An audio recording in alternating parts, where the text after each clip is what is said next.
Hey, crime cousins. Welcome back to another episode of the Melanin Mayhem podcast, hosted by your favorite country girl, Renee Davis. Oh, honey, if this is your first time joining us over here in the Mayhem Fields, baby, let me tell you what you've gotten yourself into. You see, your hostess with the mostest, every week on Wednesday, I'm going to bring you stories of some of the most heinous, ooh, baby, I'm talking diabolical and downright negacious crimes committed by some melanated baddies you may or may never have heard of before. But that's okay, because that's why I am here, to bring you these stories so that you know and understand that melanated people have been out here doing the same types of serial crimes as our caucastical cousins over on the other side. You know what I'm saying? So go ahead and sit back, get yourself comfortable while I go and talk to my babies. I'm talking about the New One Nation. Hey, love books. Ooh, I have missed y'all. I know last week I gave you a little bit of something on top of a flashback episode. I hope y'all enjoyed that. We have giggled and cackled over these people selling these body parts. Lord Jesus, be offense. Baby. But when I tell you, I went down a rabbit hole after doing that episode, and man, I found some more stuff that we need to talk about today. Before we get into today's case, let me see, what do we have for church announcements? Let me see. For those who subscribe over at Supercast, we are going to have us a little get together later this month. So if you are interested in kicking it with the country girl live, you need to get on over to Supercast and subscribe. That is Melanin Mayhem Podcast at supercast.com if you are so inclined. Other than that, we are moving on, baby. The summer is coming to a close. I hope we get out here and do a couple of things, but fall is my season, baby, because you know September is coming. Virgo season is almost upon us, and you know how I feel about Virgo season. So I will go ahead and warn you in advance. At some point in time, I'm thinking around that second and third week of September, I will be taking a little hiatus, if you will, to go do some shenanigans of my own. So we will have some of those sprinkled in flashback episodes for my birthday, but I promise I'll only be gone for about 2 weeks, and then I'll be right on back in the saddle. Other than that, I don't think we have anything else for church announcements. Don't forget to like, share, and subscribe. We need as much participation as possible. Plus, you always want to be up on when I drop something new. I've been really trying to get this episode of the Melanin Mix out, but it's kicking my butt because it's some heavy material, and I'm still trying to lighten it up a little bit more. But I'll get it out before long. Let's go ahead and get into the reason for the streaming, shall we? Now, like I said, I went down a rabbit hole after last week's episode on Resting in Pieces, and that was a lot. And then the week prior to that, we went to Wilkes-Barre and met the man who killed up 2 families worth of his loved ones, and that actually opened up some more cases that I found that I think we need to talk about today. Now, today I have another twofer for you. We're going to discuss 2 different mayhem makers, and baby, they got the same name, but we talking about different killers, but it's all the same when it come out in the wash. Now, they are of no relation to me, at least I certainly hope not, but baby, when I realized 2 black spree killers shared my last name, I knew we had to talk about them, honey. So without further ado, New One Nation, I'm finna drag this duo to the front of the congregation for a proper read. This week's Melanin Mayhem makers are Mr. Arthur James Davis and Mr. Leon Davis Jr.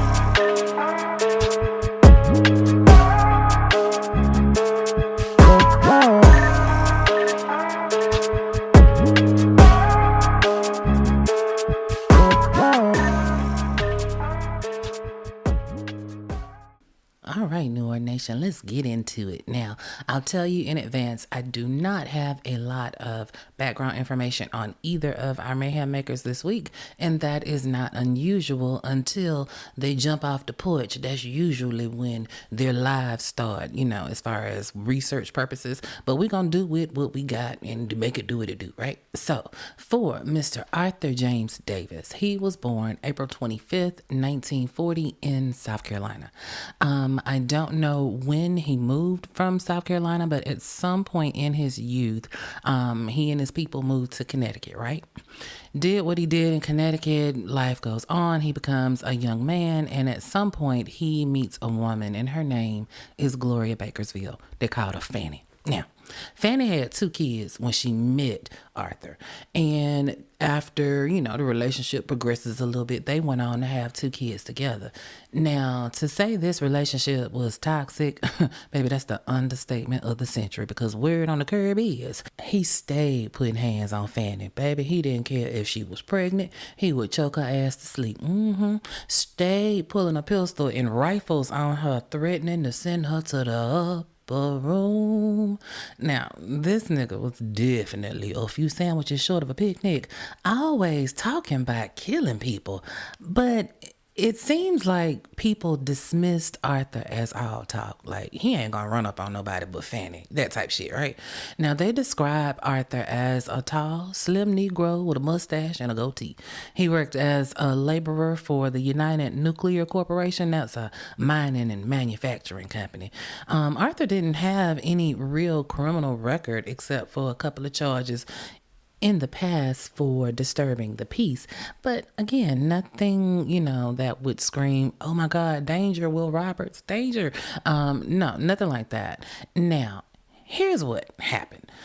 As long as he was whipping Fanny's ass, they really didn't have much to say about Arthur. Like, he was quiet, kept to himself, decent type of dude, other than the fact that he liked to put hands on a woman. But, neither here nor there. We're not here to litigate that part of this because this happened a long time ago. Now, all of this changed about how Arthur was easygoing type of dude. August 25th, 1966. This is when he was roughly, I think, 26 years old. This particular day, this nigga was tweaking hard. Like, he woke up on one or something. Like, on the phone with his homies talking about he going to wipe out all of his friends. Like, that's a direct quote. And I'm trying to figure out what kind of shit is that to say on the phone with one of your friends. Like, nigga, what? But again, everybody think Arthur ain't gonna bust a grape in a fruit fight, right? You know what I'm saying? He just popping, whatever. But baby, they was wrong as fuck that day, honey, because Arthur decided that today was the motherfucking day. He pulled up on Fanny's mama house. Fanny's mama lived over in the Elm Haven projects over on what was then Northeast Drive.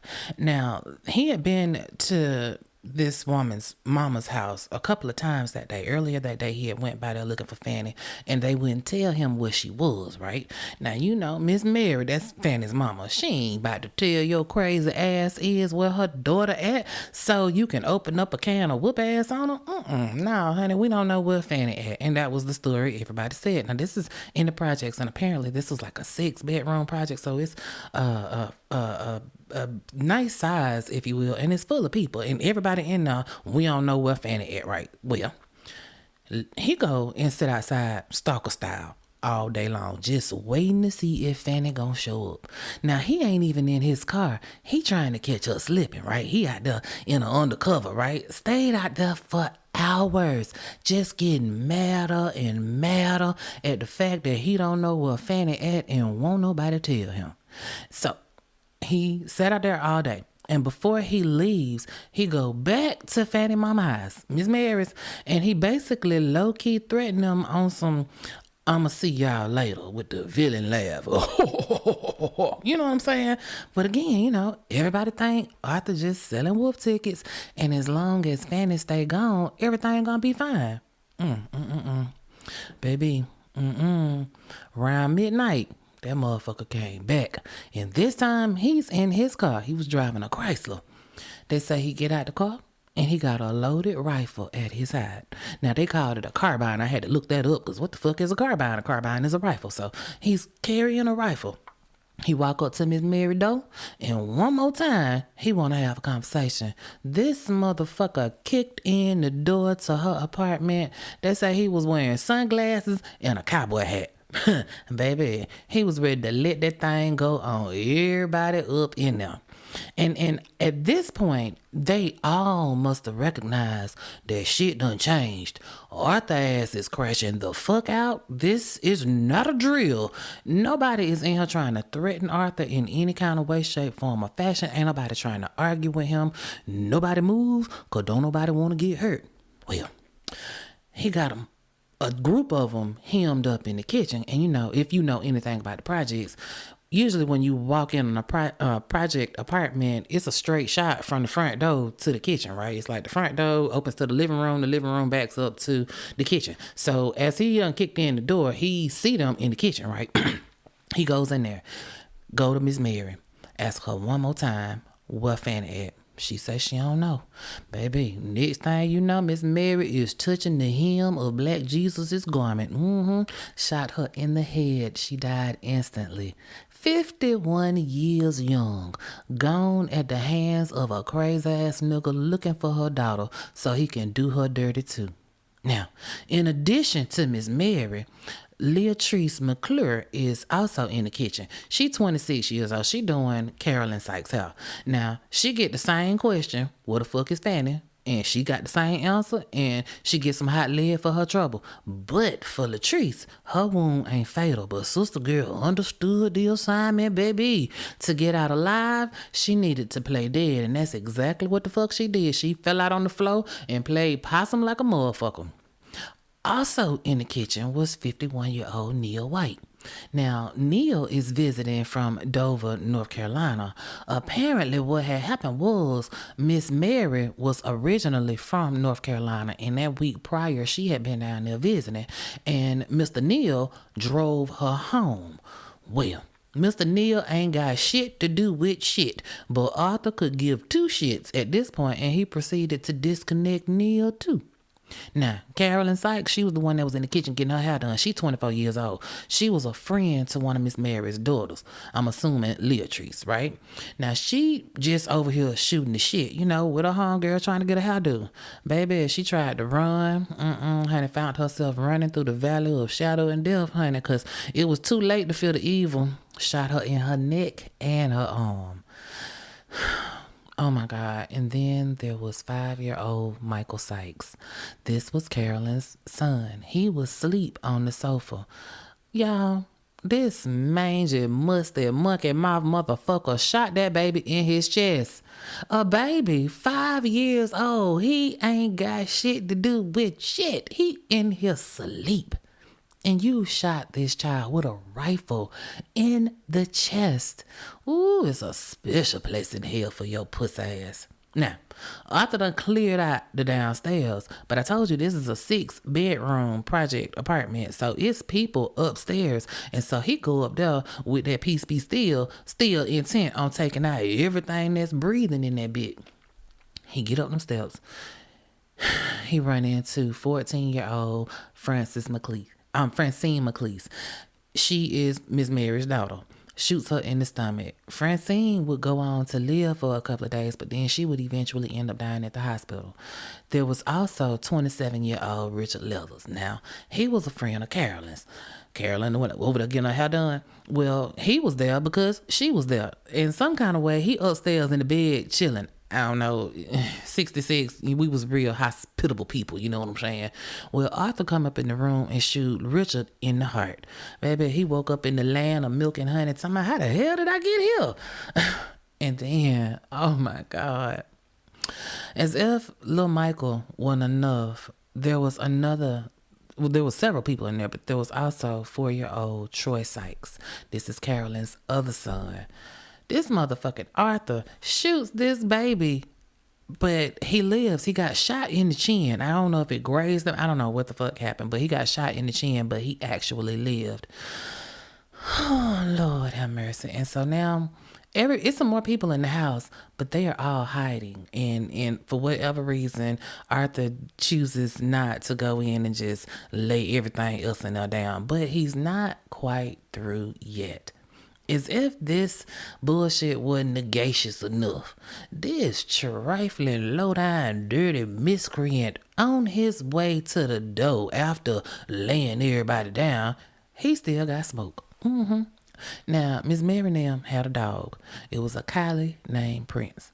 Now, Prince done seen this motherfucker in here shooting everybody, and I don't know if Prince was trying to get out the door. Some kind of way, he came across Arthur's sight. And I'm sure in my mind's eye, I see little Prince, Kylie, old dog. He done been around for a while. Prince like, hey, man, I ain't got no problem with you. Just leave me alone. Do you know that dusty motherfucker, he shot that motherfucking dog too? What the dog do? Prince ain't did nothing to you. You's a trifling motherfucker. And guess what? Peter gonna get your ass for that, baby. They gonna make an example out your ass for that shit. They don't play about them goddamn dogs. You better ask Michael Vick. But wait. This diabolical nigga, after shooting the dog, he takes the time to change his pants. Like, understand, you didn't walk in there with nothing but that goddamn rifle. So you had to go in a closet or a dresser drawer and find a pair of pants to put on. You know what I'm saying? And then take the time to change them. And remember, Latrice is still in there in the kitchen laying on the floor playing dead. She can't move till your motherfucking ass leave. Baby, these peoples is laying here with bullet holes. And what you trying to color coordinate or some shit? Nigga, if you don't get your ass up out of here so we can get on with the getting on of calling the cavalry come saving our ass.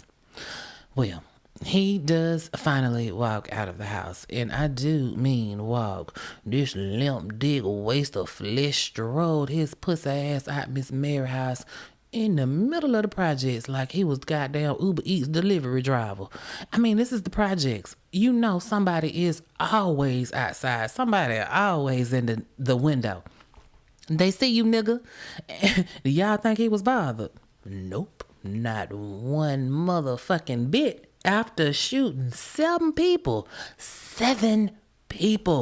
this nigga leisurely made his way back to his Chrysler that he left parked at the curb of the motherfucking projects with the rifle swinging by his side. That motherfucker was probably still smoking.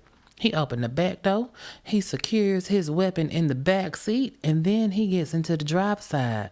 Does he pull off? No. This audacious nigga sit there about a minute or two, checking the mirrors, and then he pulls off slowly. Oh, no burning rubber for him, baby. He is calmly giving everybody who looking all the time in the world to write down his tag, his car description, all that shit. And so he heads down Dixwell Avenue through Broadway. And at this point, he started running red lights. He ran about 4-5 red lights. And then he throwed the deuces to the city. Because guess what? Oh, Arthur is not through, honey. It's a couple of more places that he need to run up on to see if Fanny up in that bit. Meanwhile, back at the goddamn projects, in the aftermath, Miss Mary's house, it's still people inside of there who were unscathed. They were hiding from Arthur. And at this point, the shock is starting to wear off. Miss Mary had another son. He was 12 years old. His name was Royal. Royal hid under his bed while the shooting was going on. And after he realized that Arthur was gone, he ran out that door top speed, baby, screaming and hollering, "Somebody help me, please. Everybody been killed. Everybody dead." And another one of Miss Mary's daughters had locked herself in a bathroom. And so she comes out. And then there's a third daughter that just was up under a bed. So, we got at least 3 to 4 people who did not get shot that day. But it's in the projects. And at this point, there are all kinds of calls going in to 911. And the New Haven, Connecticut police officers, they get there pretty damn quick. And because the survivors knew who the fuck was doing the shooting, they knew immediately that it was Arthur James Davis that did all the shooting. But While they didn't have to wonder who did it, they did not know what the fuck he was. So New Haven called in all the police officers. Everybody get up. It's time to pass up and let's find this motherfucker. But they are searching New Haven, Connecticut. Arthur throwed the deuces, right? He is no longer in Connecticut. As a matter of fact, 4 hours later, this nigga is on the New Jersey Turnpike in Washington Township. Now, there's a state trooper named Chester Rakowski. He doing his trooper shit, and he sees a Chrysler parked over on the shoulder of the road with its lights off. But you can tell somebody is in the car. 1966 of it all. So he pulls over to see if he can, lend some help. He ain't got no clue that the driver he about to attempt to question is wanted for 6 goddamn murderations. He just think he checking on somebody with a broke down car. Well, he rolls up on the car and the goddamn car pulls off. It is not broke down. It just broke out. And we can't have that kind of shit going on. You can't run from the police. And clearly Officer Rakowski done stumbled across some real criminalistic type shit. And so, baby, check this out. Arthur was on his OJ shit before OJ did his shit. This motherfucker took them on a 48-mile high-speed chase. Baby, that's showing up the 1966 of it all. 48 miles? God damn, that's halfway to Macon. What? And they let it go on for 48 miles. And then the officers got tired of this chasing and carrying on, and they shot out his tires, baby. Georgia State Patrol would never, baby. They would have pit maneuvered that ass so fast. 48 miles, baby, you good if you can go 4 miles. Baby. Well, when they shot his tires out and the car stopped, now at this point, Big Bad Arthur, at this point, he is meek as a church mouse. He ain't got no smoke for the popo. Your punk ass. You save all that for the women and the children. So the state troopers, they search the car and they find the rifle and a pistol and a whole hell of a lot of ammunition. Now, New Jersey state troopers, they still don't know who the fuck they got. They have no clue that they have a mass murderer in custody. It is only after they take Arthur back down to the headquarters that they see that there's a wanted bulletin that just came out from the Connecticut police, right? And the description of the people, the person that Connecticut wants, oh baby, it matches Arthur Davis to a T, as well as his car. So, New Jersey get on the line real quick with New Haven and was like, hey, we got your boy. New Jersey was like, ooh, we on the way. And so later on that day, New Haven detectives, they went over to New Jersey and they scooped up Arthur. And so they take him back, and so his first stop is a extradition hearing, and so he's in New Jersey in front of a judge, and now he all up in that bed, hooping and hollering and crying and carrying on and shit. Nigga, I know better. Not your good kill 'em all ass. It's too late for all that crying and shit. Now, nigga, you need to keep that same energy that you had yesterday.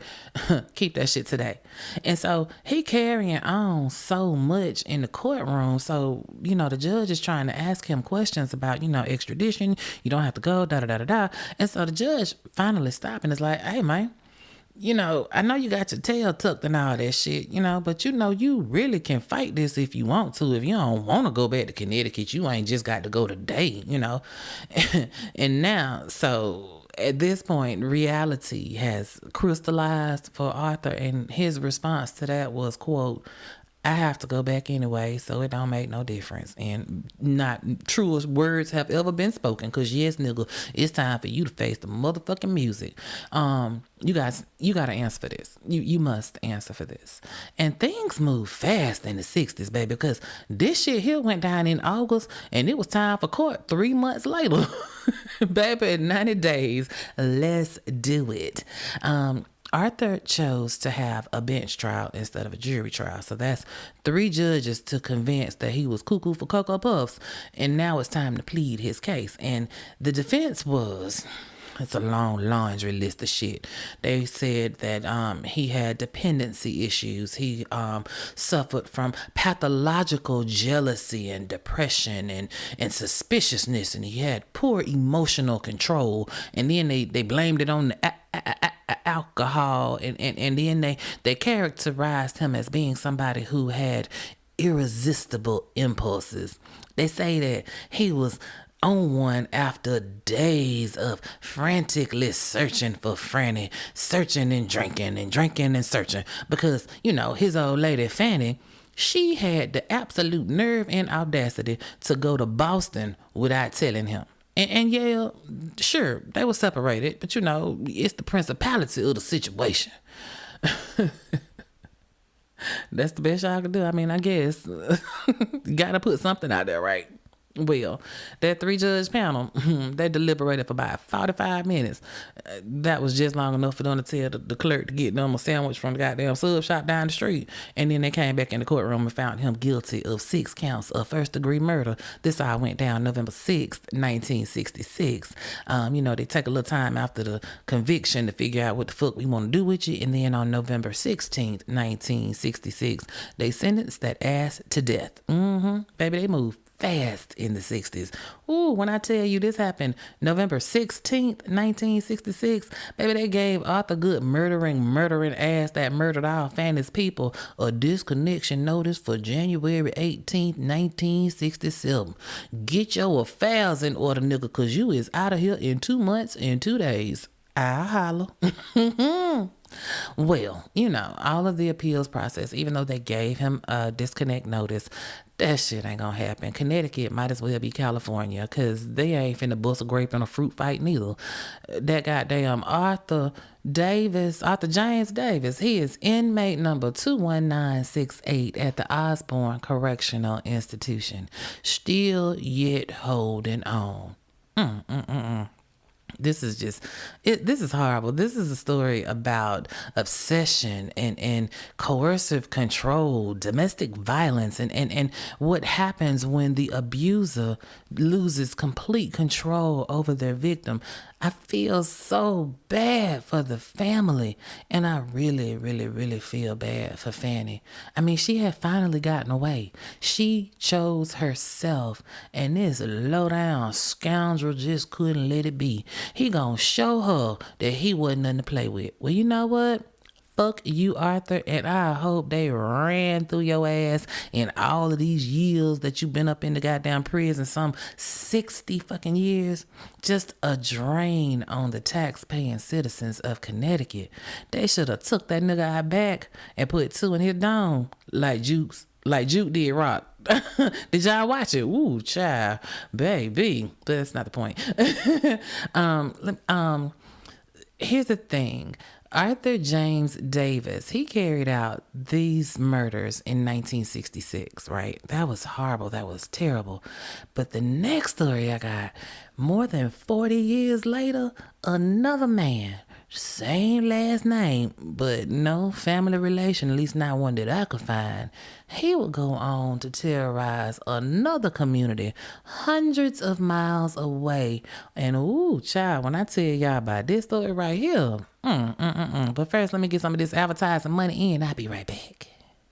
Okay, New One Nation, let's move on to our second mayhem maker for this week. Ooh, Mr. Leon Davis Jr. Now, again, I don't have a lot of background information, but this is what I got. Leon Davis Jr. was born December 14th, 1977 in Lake Wales, Florida. And, you know, even without knowing a lot of the background particulars, I do know that he has at least 2 siblings, a brother and a sister. And I know that he did a short stint in the Marines right after he got out of high school for about 15 months. Now, you know that 15 months is a very short time to be in the military. Well, word on the curb is that there was some depression issues and a suicide attempt. Now, his sisters say that he jumped in a Jeep, one of those military issued Jeeps, and he crashed it intentionally into a tree. And the Marines was like, yeah, no. So he is out of the military and he's back in Florida, doing what he do. He would go on to meet a girl. They would have a son. Him and the girl wouldn't work out. She would, you know, move on and become an ex. But this story, y'all, is so batshit crazy because there were no indications that this dude was gonna crash out the way he did. Like, when I tell you he was textbook, normal, everyday, move along, nothing to see here, regular, degular type of dude. That was this dude. Like, the people who knew Leon, they described him as being funny and athletic. He was a standout high school basketball player. He liked country music. Country music, I like it. And let me tell you something. He was cute. Like, he had pretty white teeth. He was 6'5", tall drink of water. I'm talking about your boy was easy on the eyes. But they said that he did have a temper on him, though, and he didn't mind throwing hands if hands needed to be thrown. And he might have been a little on the petty side, too. Seemed like bad shit happened to people that had a run-in with Leon or his peoples. There was a time that this dude had got to arguing with him and his baby mama, right? And Leon wasn't appreciative of the disrespect. And later on that same day, said dude ended up with the back windshield window of his car busted out and acid thrown in his shit. Police came and investigated, but they really couldn't say who did it. And then there was a time when his baby mama had finally moved on, and she had got her a new, my man, you know what I'm saying? And knew my man, his car spontaneously combusted in his driveway thanks to somebody pouring gas on it and dropping a match like Bernie did and waiting to exhale. But for the most part, they say it was more of a don't start nothing, won't be nothing type shit. You know what I'm saying? Nothing about Leon screamed that he would be a future mass murderer, right? Now, he did have one little bitty run-in with the law. Him and his baby mama got caught stealing out of Walmart in 2002. Little misdemeanor type situation, whatever. And again, while I don't have a lot on his background, when Leon does hit the scene, we find out that he was living the good life, baby. You know what I'm saying? Always looking good, smelling good, diamonds in his ears, gold chains around his neck, fresh pair of ones on his feet. Ooh, and big shoes on the whip. He was a Nissan nigga. All tinted out and custom down, you know what I'm saying? Then Big Willie style, he go and buy him a house in Winter Haven. Now, that's in the suburbs of Lakeland, Florida. Big, pretty house, you know what I'm saying? He got another girlfriend now, and they in love. Your boy gainfully employed. He got a valid driver's license. You know what I'm saying? Like I said, he living his best life. If not his best life, a good life. So what in the world went so damn wrong, eh?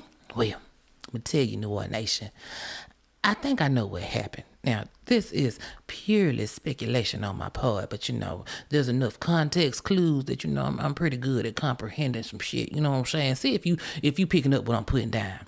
It seems to me that shit got real, and financially, Leon might have been robbing Peter to pay Paul. We've all been there.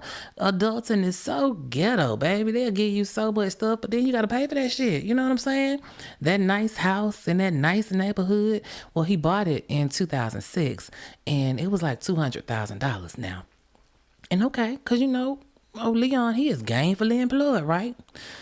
Well, that gainful employment is over there at the citrus factory, and they say he only making like $13 an hour. And just like that don't go far in 2026, ain't go far in 2006 either. When you factor in house note and utilities, you gotta live in bay, car costs and shit costs. And so I'm thinking that it seems like there was way too much month left at the end of them paychecks from the citrus factory. And, so Leon, I think he tried to find some creative funding sources. He took that ass back to Walmart and Sam's. Oh, I'm dropping shit. He took his ass back to Walmart and Sam's, right?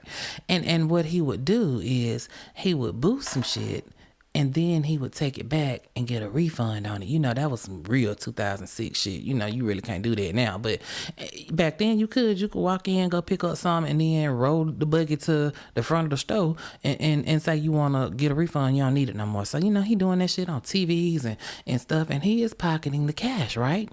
And he did this shit for a little minute too before the Walmart Sam's people caught on to the scam, baby. January 4th, 2007. This time when he walked his puss ass out of Walmart, baby, the po-po was waiting on that ass. Come here, we need to talk to you. Well, all in all, he would spend 3 days in the pokey for that shit. Well, them 3 days must have changed his life, because when he got out, he was ready for Iyanla. What a night, Iyanla. That woman's name, Lord Jesus, I butcher it every time. He was ready for Iyanla to fix his life, honey. And I feel confident in saying that Leon was circling the drain, baby, because he, like many people that find themselves close or at rock bottom, he took to social media for some therapy. This is 2006, and right after he got bail, he posted on his MySpace page, quote, "Life is crazy. The ups and downs can make you or break you. It's always going to be people out there looking to hurt you.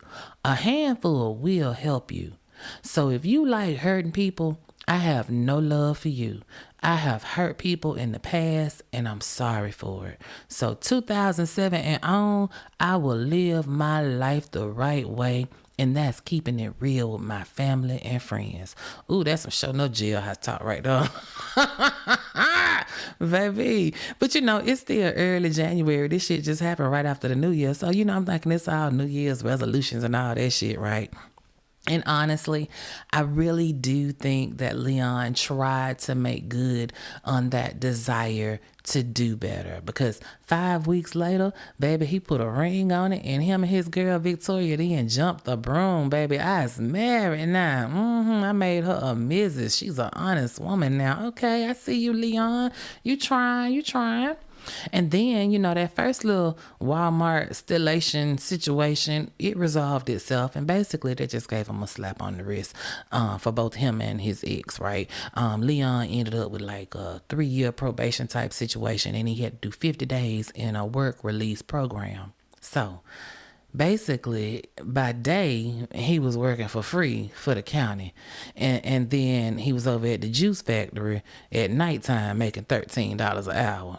But then at the same time, he had to pay $20 a day for probation supervision, and he had to repay Walmart Sam's $2,400 for the little scammation situation he had going on. So, brother in debt, and he still got this house note and insurance and utilities and all the bills that adults have when they out here living their best life, you know what I'm saying? And basically, Leon's bank account was on, get the fuck out of here, nigga. It was not trying to hear it. What had happened was his car insurance auto drafted. You know how that is. Gone on ahead to take it out. But whatever hit his account wasn't the amount that he thought it was going to be. It was more. And it ended up overdrawing his account. So here go Leon up in the bank acting a goddamn fool about this shit. You know what I'm saying? He just up in here. This don't make no sense. Da, da, da, da, da. Yeah, nigga, but you still negative. You got a deposit that you want to make. Otherwise, I'm going to need you to step out of here. We're going to have to call security. So then, more bad luck. Leon gets caught sleeping on the job over there at the juice factory, and they fired that ass. So he collected unemployment for a few weeks, but y'all know that shit ain't nothing that somebody can live on without real grown folk bills, you know what I'm saying? But he would eventually go on and get another little job in like October 2007. This time he's working for the city of Eagle Lake as a maintenance man. But he took a pay cut. He went from making $13 an hour to $9 an hour, hustling backwards. Ooh, my Lord. Been there, done that, got the t-shirt for it, honey. But that is not the point. All I know is if it wasn't for poor decisions and bad luck, your boy Leon wouldn't have no luck at all. Just dying bad, man. Life was lifing in his life. And then a couple of days after all this happens, here come Mrs. Davis. She on her MySpace page. She put a picture of a little footprint and then says, "We having a baby." Oh, congratulations. Brokey about to have a baby. How to compound a bad situation. And you know what? All jokes aside, to his credit, I will say it looks like he tried to make it work. your boy was hustling. They say Leon started cutting hair at $10, $15 a pop. You know what I'm saying? He do little painting jobs. He in her painting the baby's room and buying diapers and shit. You know, trying to get ready for this new life that's about to come into the world. But you know, bills, sometimes you got to make hard decisions. And one decision that he made was to cancel his car insurance. Now, I don't know how it was in 2006 in Florida, but you know, we was electronic around that time, and you know, get caught without that insurance, that's your ass. But I don't know. But however, whatever, Leon cancels his car insurance. Now, this is gonna be kind of important later, or shall I say, we're gonna revisit this whole thing about this car insurance. Just, I'm gonna put a pin in it for a moment, and then I'm gonna come back to this for a minute. So this is like the end of October into November time frame. You know, it's holiday season, you got a baby on the way, but shit's still rocky as hell. And then in some Craig, that was you on tape type shit, how about this motherfucker get arrested like literally on Thanksgiving 2007? And here's what happened. Right before he got let go from the juice factory, you remember where he went to sleep? How about $11,000 worth of orange juice came up missing? I don't know why that tickles me. I know in 2026 prices, a jug of orange juice might set your ass back $10, $12. You know what I'm saying? So how much orange juice was $11,000 worth of orange juice in 2007? 2006. Like, that's a lot of orange juice. This nigga was...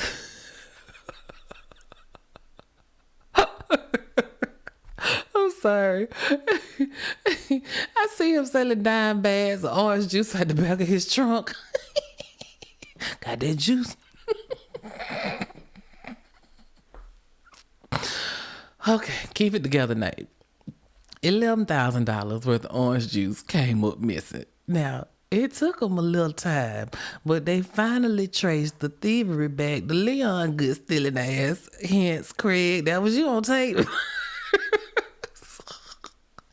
So life is lifing in Leon's life right now. Like I said, if it wasn't for bad luck, he would have no luck at all. And now you ain't did nothing currently. You trying to make it work. And God damn it, if some shit you did last year ain't came back and bit you in the ass. And now here we go. So now Leon gets hit with grand theft charges because $11,000. Oh baby, that's felony. That's a felony.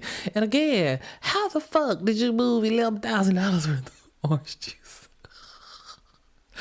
Anybody please, in Lake City, Florida, Lakeland, Florida, somebody worked at the juice factory when Leon was over there. Your auntie, your cousin, somebody know how the fuck Leon got that orange juice out of here. I got questions that need answers. Moving on. So Leon would end up spending the weekend in jail when they came and got him. So, you know, fucked up Thanksgiving, right?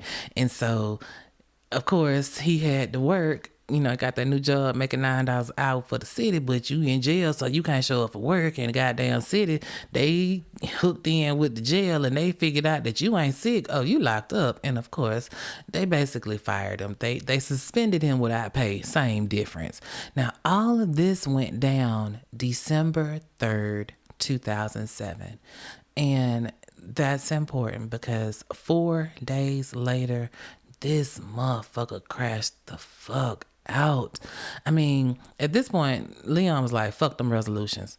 He went out and bought a gun with the little money he did have, and you know, nothing good is gonna come from this, because I ain't told you now time that Leon felt like he had smoke, he needed a gun for protection or anything like that.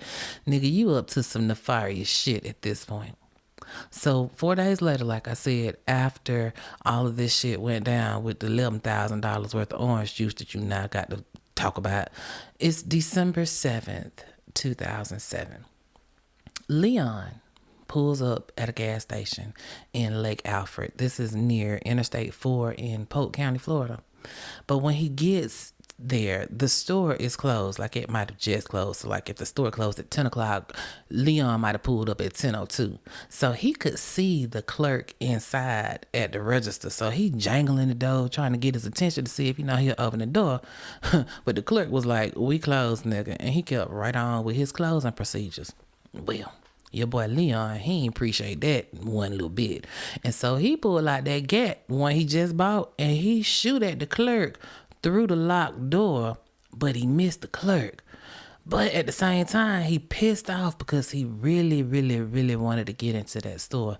So I think it's safe to assume that Leon was there to rob the convenience store, but nigga, you should have checked closing time. And he missed his opportunity to lay somebody down.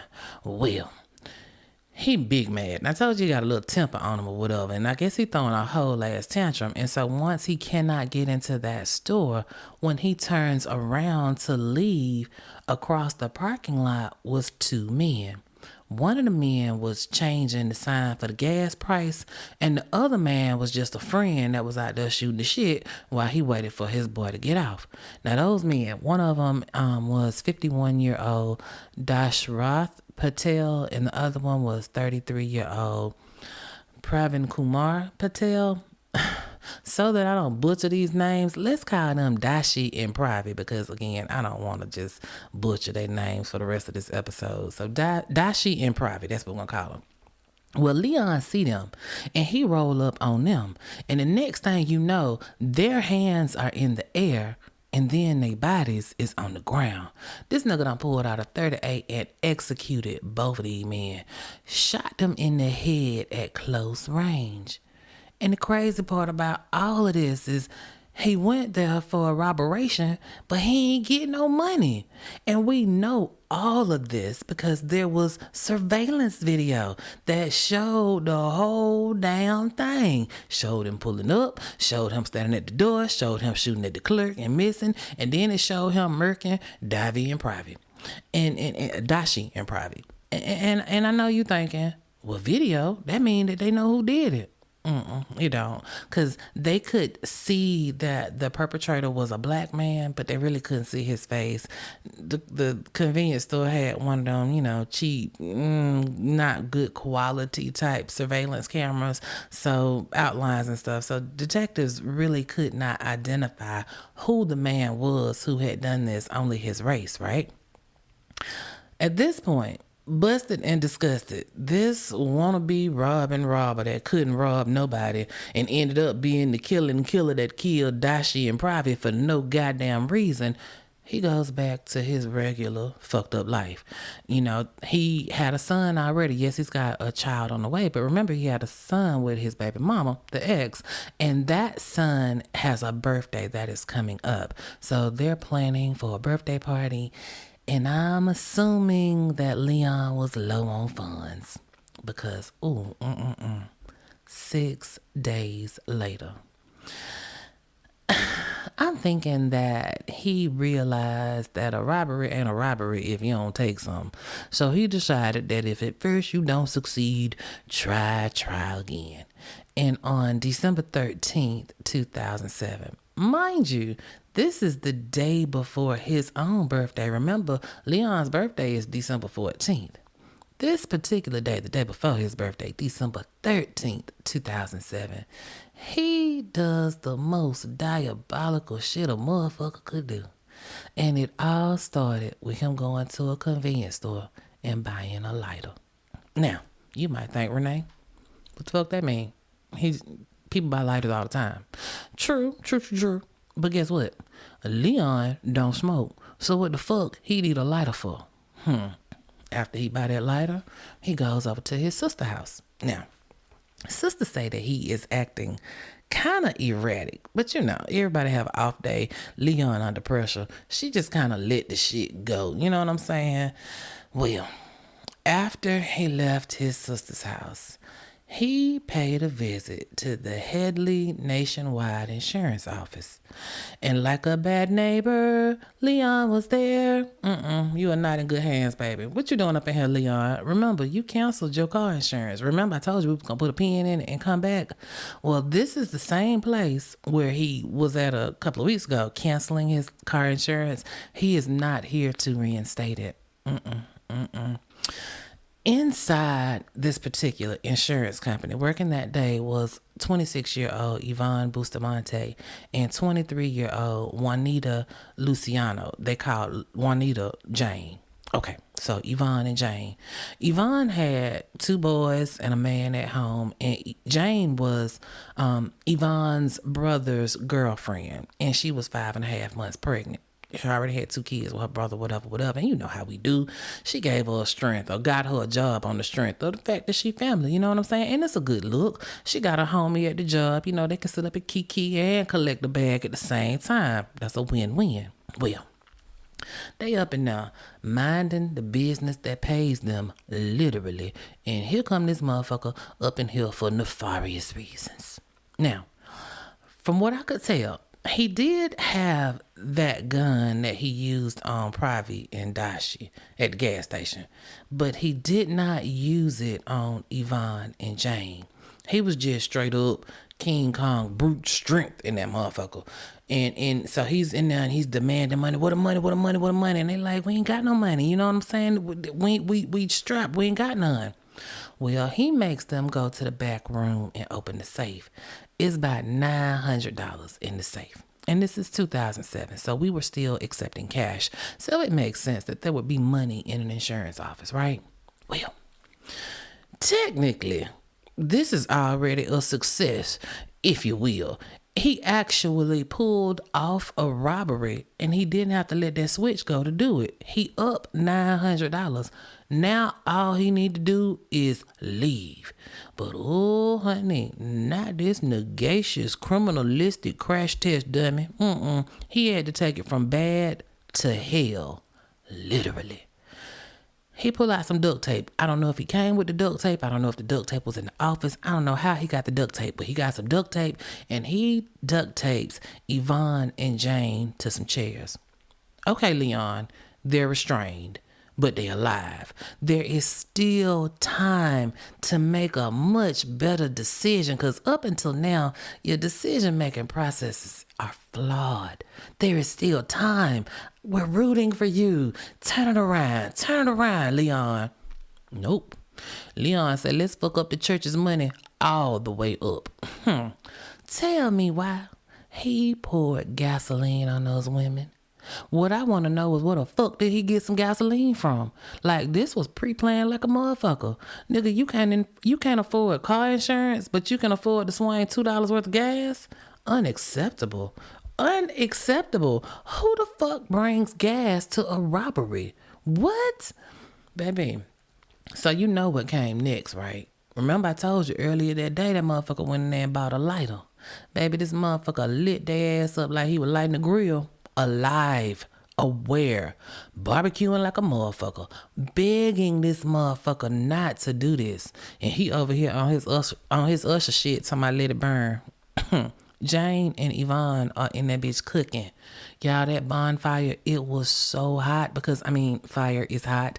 But this particular fire on them, because he has doused them with gasoline, they are on fire. Their bodies are on fire. Their bodies that are wrapped with this duct tape. Well, the fire is so hot that it melted the tape. They wriggling and writhing and screaming, and as you wriggle, this tape is melting. And so they were able to break free.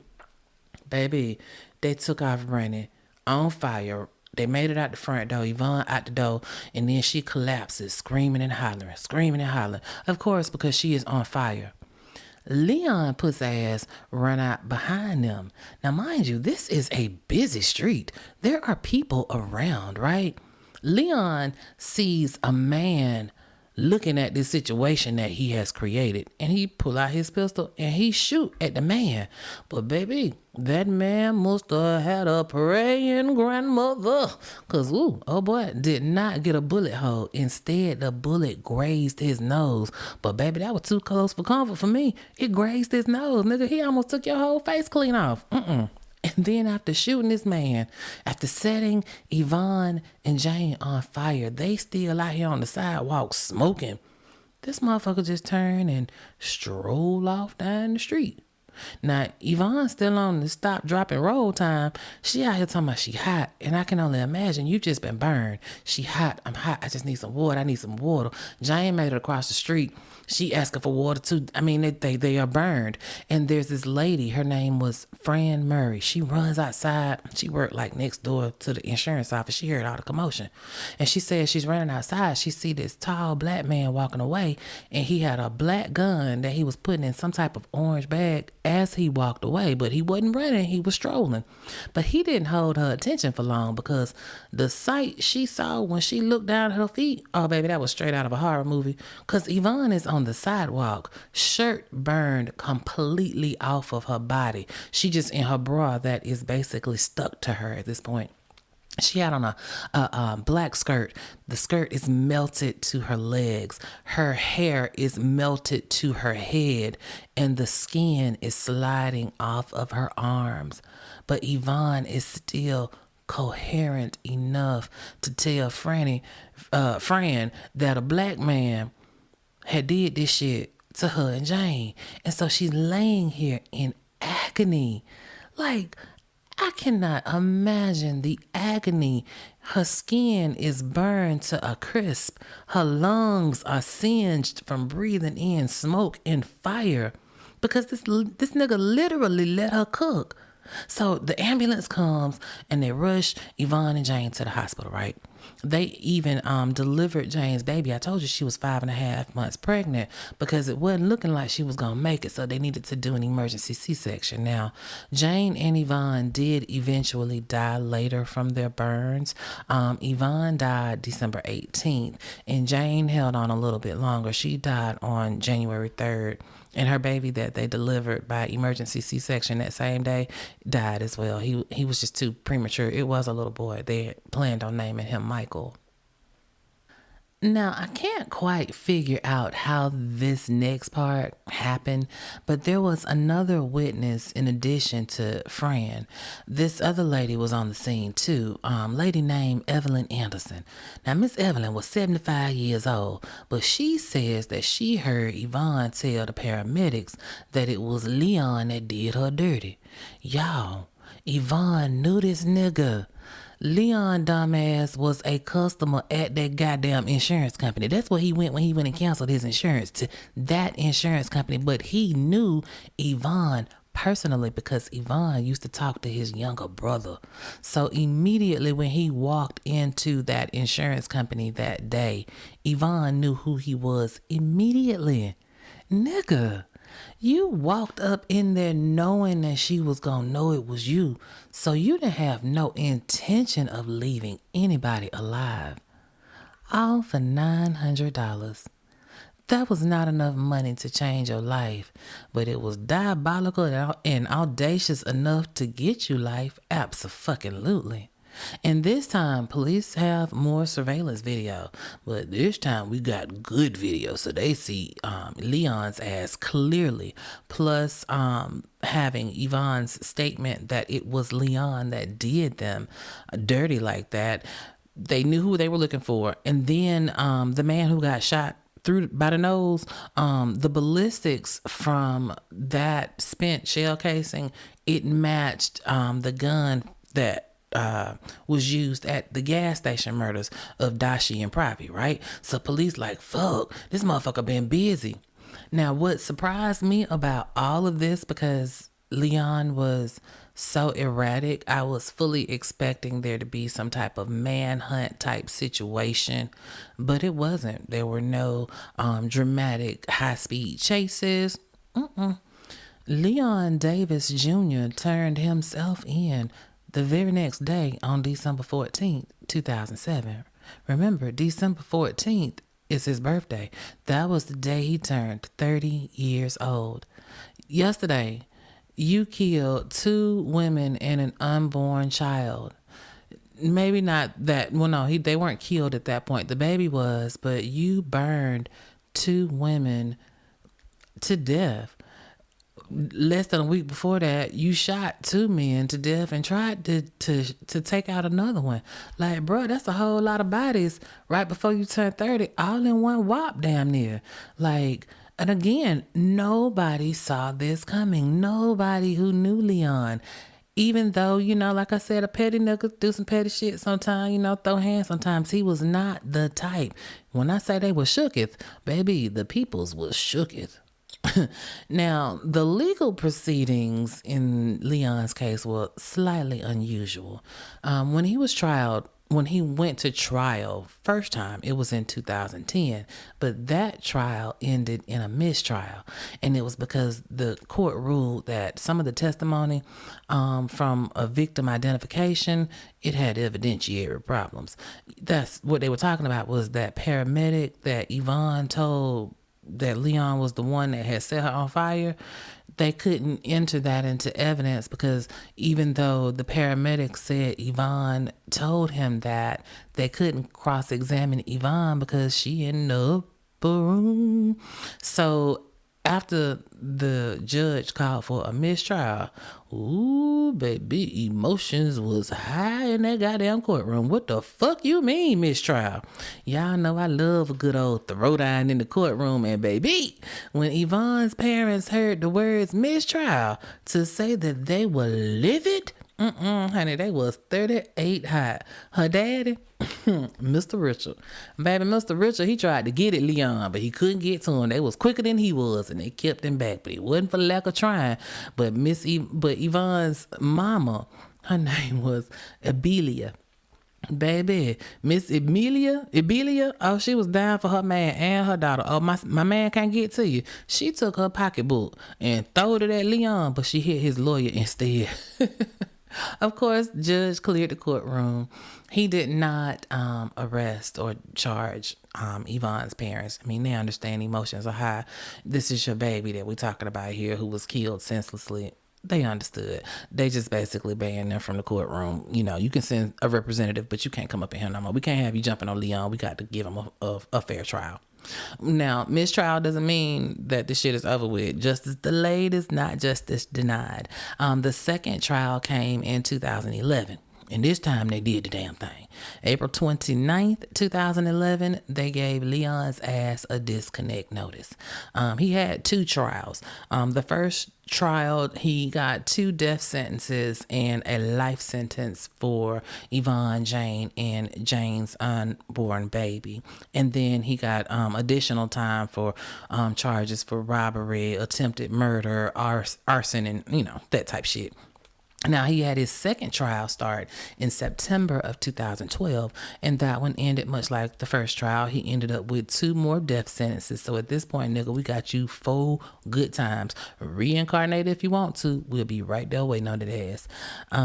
But as we all know, with death penalty cases, the automatic appeals process started. It has been finished. All of his appeals were denied.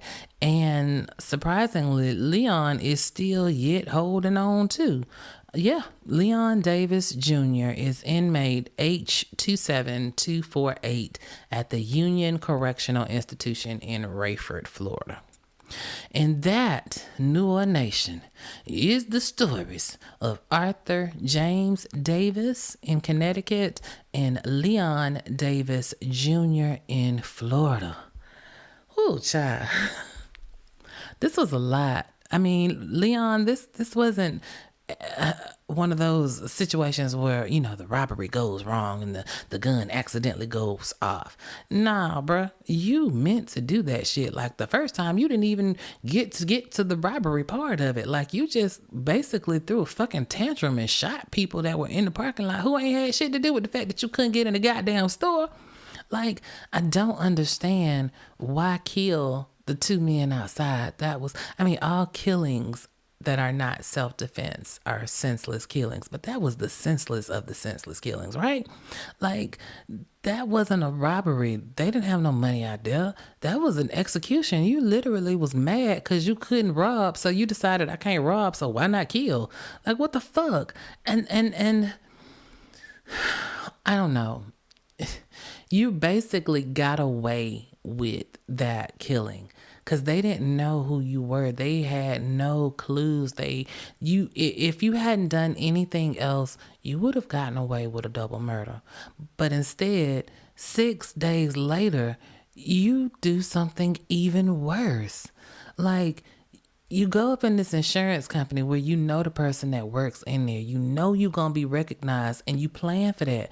Like, you went in there with gas. You went to the store and got a gas can or some type of container and put $2, $1.50, some gas in this motherfucking can and bought a lighter. So you knew that morning what you were planning on doing that evening. That's a hell of an escalation, y'all. Like, what the fuck? When I say completely jumped off the porch, like, you burnt the porch down. That motherfucker gone. And then, I don't know. That's a horrible way to go. Don't nobody want to go. You know what I'm saying? But shoot me. Don't burn me. Especially if you got a gun. Like, what the fuck? What the fuck you bring the gun for if you ain't gonna use it? Like, do I get a choice in the matter? Fuck that gasoline. That shit gonna hurt. That to burn somebody, to be doused with gasoline and know that the flame is coming. Just shoot me. Fuck that shit. Put two in my dome and send me on home. That just for $900. For $900. This is crazy. So we had Arthur, who was domestic violence and obsessive, looking for this woman that he wants to exert his control. And instead of being able to control her, he decides to annihilate damn near her entire family. And then you got Leon. He didn't know. Well, yeah, he did know one of his victims, but you just seeking out random people because financially you compromised. Like, dude, hit rock bottom. Let your house go into foreclosure. Goddamn, move back in with mom and them. Like, there's a better day. Yeah, adulting is some of the most ghetto shit you can ever do. But eventually, the sun comes back out. It ain't gonna, what is it? Ooh, what was that song my big mama and them used to sing? Trouble don't last always. Yes, trouble does not last always. Eventually, there will be a better day. You just got to give it some time.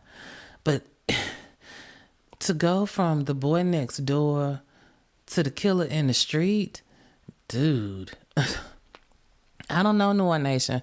All I know is that we have two killers with the same last name with completely different motivations that did some real heinous mass spree killing type shit. Like, I'm still looking for the record, but for Leon, they said that was like the most sensational crime that had ever happened in the history of Polk County.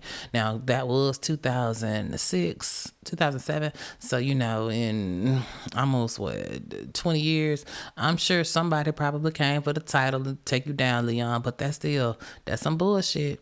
That's some bullshit. I can't wait to hear what you all have to say about this, New Nation. Y'all know how to get at me. I am the Melanin Mayhem podcast on all my social media handles. That is YouTube and Facebook and Instagram and Threads. And I am Melanin Mayhem PC on X. I need to get better. Like, I have really been neglecting my social media right now. But ooh. It's coming. We don't even have to rehash that. Y'all already know. If you are more inclined to send me an email, you can do that as well. It's melaninmayhempodcast@gmail.com. Again, don't forget to like, share, and subscribe. Don't be stingy with the country girl. Y'all get out there and share me. Tell your besties. Tell the people you don't like. Let me tell you about some shit that you need to get down with. Yes, honey, tell them all. And this week's New Nation shout out is going to go to Juicy Child. Juicy Child left a review on Apple, and Juicy Child said, honey, I love me some country girl. Girl, you have me laughing so hard, almost in tears. Keep up the good work, girlie. Juicy Child, I'm sure gonna try to keep up the good work, honey, baby. As long as you keep listening, I'm gonna keep talking, because we got stories on stories on stories on stories. And now that I'm stacking them up, because I got a bunch of little bitty episodes, but I don't want to give y'all like a 30-minute. I know y'all like to commit. I'm who takes you in to work or brings you home for work or helps get you through when you're on the road or in the kitchen cooking or whatever it is that you are doing when you turn the country girl on. So I want to make sure that you have a decent sized episode that you can, if you need to pause for a minute and stop and do something else and come on back to it, we could do some things. So I don't just want to give you like a 20-minute episode, which like if I had just done Arthur's story, it would have probably been about 27 minutes, something like that. Then what we gonna do? So stacking them up, I will continue to do that because I do have a lot of subjects that we don't have a lot of meat on the bone, but we need to talk about. It's about that time, New One Nation, for me to get in here and clean this thing up just a little bit. But before we close the doors of the church, y'all know how we do. I need y'all for the next week and beyond to stay safe and stay ever vigilant, because them boys next door sometimes are known to do some crazy shit. And if you don't remember nothing else, remember this. If you stay ready, my Lord, you ain't got to get ready. New One Nation, it's one love, and the country girl is out of here. Ooh-wee, Nana, you did that.